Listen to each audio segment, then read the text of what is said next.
Hey guys, this is OddOneGaming. This is going to be another Watch Your Realms video. In today's video, I'm going to show you my team for the Immortal Codex, the Wasteland Titan. And I'm going to tell you from now, there's going to be a healer in this team, right? Because this one requires mostly healers. That is, from my point of view, brutally underrated, right? Or maybe some people started rating this healer a little bit better, but I do believe that this healer is an epic, right? So first of all, it's an epic healer. I do believe that this healer is still brutally underrated, honestly. It's maybe, I don't know, maybe some people don't realize that she got a buff a while back, but it's definitely going to be an MVP of this fight. And not only for this fight, but that epic that I'm talking about, she's just amazing for other areas of the game. Now, the one that I'm talking about is going to be Nisande, right? She is so good ever since her buff. Even before, she was a really good healer, but the fact that they've buffed her recently, right, in the last few months, to bring her the cleanse, right, the dispelling of a buff, right, let me see, what is it, dispels all debuffs from them, is just made her so much better. Like, she's definitely one of the best healers in the game now. And not only is she amazing for this boss, but she's gonna be good for other areas. Now, let me just quickly run this team to show you how well it actually does. And I do want you to keep in mind that this account is only a 2 months account, right? This account is just 60 days in, and I still managed to get double S plus on this fight. Now, the key thing that you want to keep in mind for this fight is you definitely want cleansers, because what this boss does is at a certain point during the fight, he lands the healing disruption, the anti-healing, right? So what that means is he lands that and you cannot heal them, or you just heal them really, really low, right? The healing is completely reduced, or like it's highly reduced.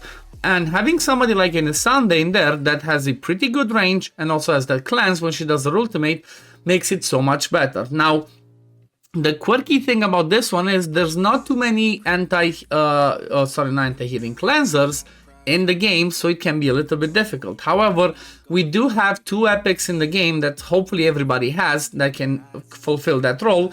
And that's gonna be Nisande, and then the other one is actually Medan, right? Those are the 2 epics that actually do anti-healing. And my third one in here is Elowen. Obviously, if you don't have Elowen, there's like, you know, some other legendary options. One's a ancient exclusive in the Somi, and the other one's, again, an ancient exclusive in Unomi. I think those are the only ones. Actually, no, wait, there's Tallulah as well that can do that. So, you know, you're a little bit limited when it comes to those healers. But I guess if you don't quite have them, then I guess you would just focus them the way that you would place your healers in such a way that you maybe cover most of them. It's just, with only having Nisande and Medan, one's just not going to be covered. Unfortunately, that's the reality. So this is the score that I do, right? You see double S plus. I'm almost at that triple S, which is, you know, the best you can possibly get. But if you look at the stats, if you look at the healed, look who's number 2, right? So keep in mind that Aylin covers a wider range. She has, you know, massive heals. But look at who's number 2. Number 2 in Nisande. She's even passing Elowen that also has that elf that I'm placing. That's how good she is, right? That's how good she is. Now, let me quickly show, I guess, before I show you the builds, let me show you the placements just for the sake of knowing how you should do it yourself, just so you cover everybody when it comes to the cleansing part at least, right? So, number 1, Aylin, obviously over here in the middle. Now, if you do not have Aylin, but you have an A1 Diao Chan, then Diao Chan's gonna come in this spot because Diao Chan has similar stuff and she also brings that damage reduction. But I'm placing Aylin. Second one, Nisande, right? Because this is the range that she has. You can only cover like 3, or maybe like this, you can cover 4 of them, but you're still gonna have that one left out because if you don't have Elowen, right? Because Medan only can come over here and then that one's gonna be left. So my best choice, I noticed, was to place her this side, or same thing over on this side, just to pair, but make sure you pair the other one to be your Diao Chan, right? Because if you do it here, it pretty much covers the same thing, but because you want to cover the one in the corner with healing, Diao Chan comes over here.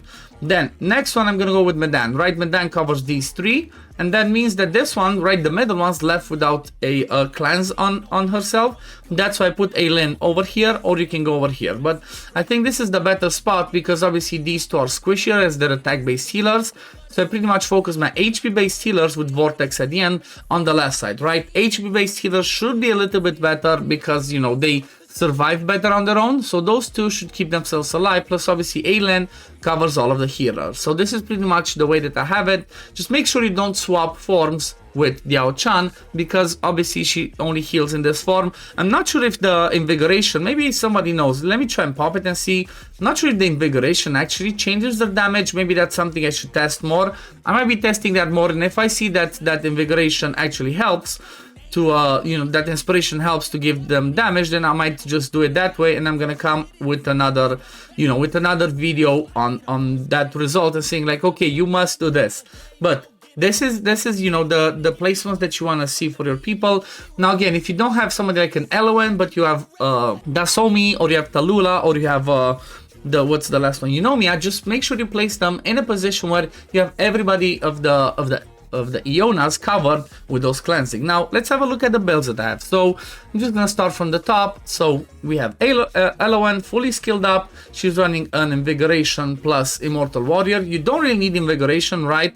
But I just left that on her because it does give her attack speed, it does give her attack. So you can see 31k HP, 15k attack, and then 465 attack speed with barely any rage regen.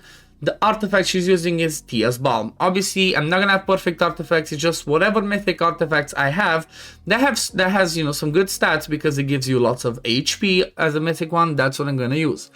Then if you look at, what's her name, Aileen actually put a Euphoric Orb. Since she's in the middle and covers everybody else, the Euphoric Orb is going to be the best for her, and she's going to give that attack speed increase to all your healers in range every 60 seconds for 20 seconds, which means she's going to heal more often. Now, she's not fully skilled up. I got lucky and fully skilled up I got lucky and fully skilled up this, right? At least the power she brings the damage mitigation, which makes it perfect.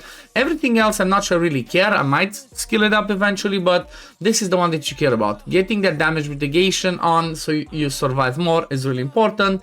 And then gear, she's running a Glacier plus Calamity set. Her total stats, 26k HP, 10k attack, 379 attack speed, and then some rage regen.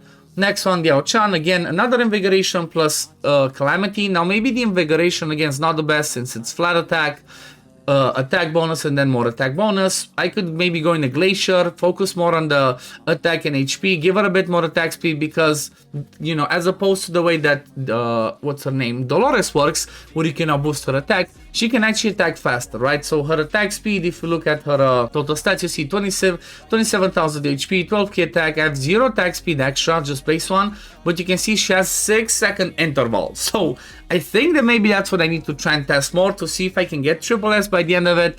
But I think getting that attack speed higher would help, because, every 6 seconds is not that often. Or maybe I should try and not get Yaocha in the team, but I think the reason why I like her and why she's useful is because she does bring that physical and magic damage reduction, right, for the allies in range when she's in the healing mode. So I think that's helpful. But you know what? I'm going to test out more, and if I manage to hit triple S with this account, I'm going to make the video again, and I'm going to show you what I did.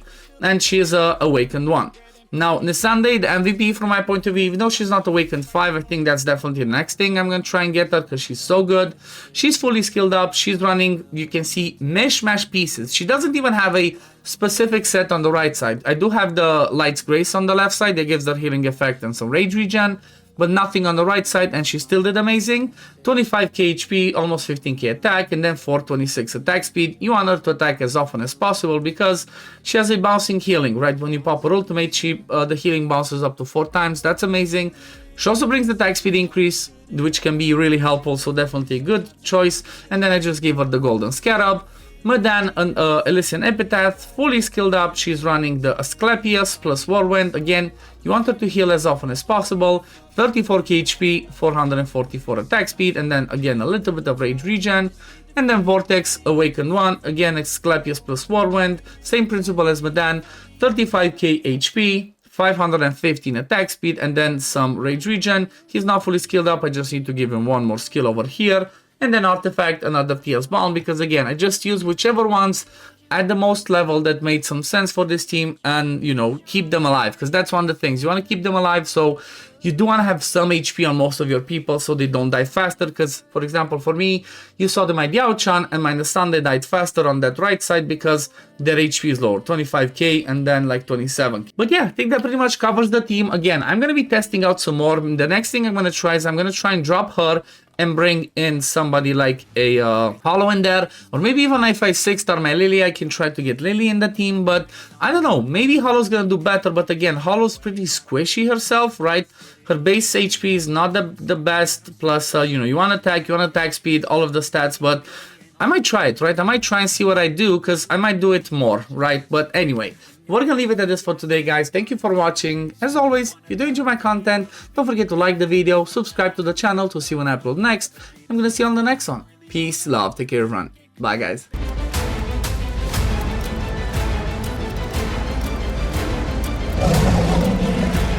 Hell hath no fury like a mother